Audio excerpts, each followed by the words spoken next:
Max Mulhern is an American artist who has lived in Paris since 1985. 2 years ago, he conceived of a project to construct and launch a colossal pair of seagoing dice. To help realize his vision, he solicited startup funding on France's version of Kickstarter, Kiss Kiss Bank Bank, and surpassed his goal of 5,000 euros. Today, I'm asking you to help Aqua Dice make its big splash. The first kernels were when I started designing boats, but as sculptures. And I was drawing these boats that would float, but that would be almost impossible to navigate. They might have two bows that are going in two different directions, or they might have, there's one boat I did, it had 1,000 masts. I called those contradictory craft. If I were to talk about my body of work, I would say that I've been building a boat. My dad grew up very poor in West Philadelphia. He was an orphan, had never been near the water, and all of a sudden he's like, well, I'm gonna buy a boat. He was a sculptor and a painter, and he bought a boat. He didn't buy the plastic boat that was just gonna float and we could have fun on. He bought an old wreck, an old wooden wreck. So that's probably what is the DNA of the art I do, which is it's gonna be wooden, it's gonna be floating, but sinking at the same time, and you're gonna have to be fixing it the whole time to keep it floating. This is one of the, probably the first one I did when I started thinking that I was actually gonna do something with the dice. And that's when I was thinking, wow, the die as potential landscape, the die, the spots as celestial bodies, and dice on water. That's when it first started hitting me that, wow, what I'm actually putting forward here is this notion of putting some dice on water, so water dice.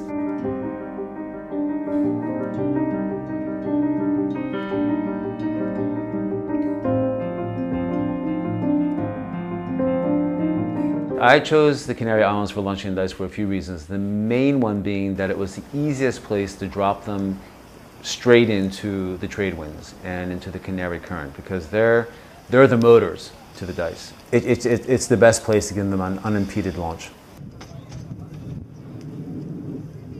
When we launch the dice, we're going to be launching them on the path that Christopher Columbus took when he sailed over to the New World, as well as the slaves. It was called the Middle Passage. And for me, Columbus's ships were nothing more than big dice. I mean, Columbus was a roll of the dice.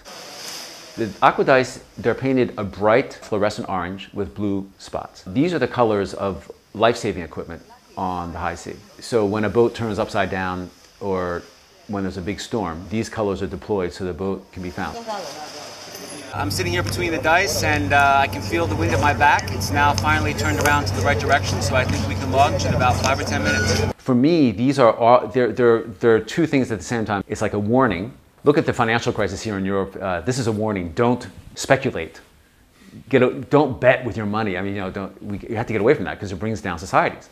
At the same time, it's sort of like, well, there's hope here. The message is, well, maybe we'll make it if we just keep gambling. Someone once said to me, I'd rather be lucky than anything else in this whole wide world. And it's true. You don't need, if you're lucky, you don't need money, you don't need looks, you don't need intelligence, although you probably have all those things because you're lucky. But if you have those, if you have luck, then everything else is fine.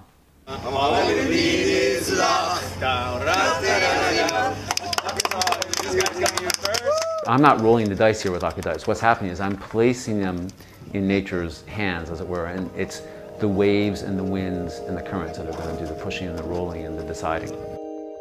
For me, I'm kind of happy with any outcome. Total disparition. They go to America and perhaps they open new doors of chance and a new sort of Christopher Columbus crossing, but we'll look for a different outcome. Maybe they'll go back to Africa. Maybe they'll drift back over to Senegal, and that'll be pretty funny. I mean, in any case, imagine someone on the beach going fishing for the day or going for a stroll and they see two dice or a die showing up on the waves. That's going to be an extraordinary, I wish I could be that person and be totally surprised.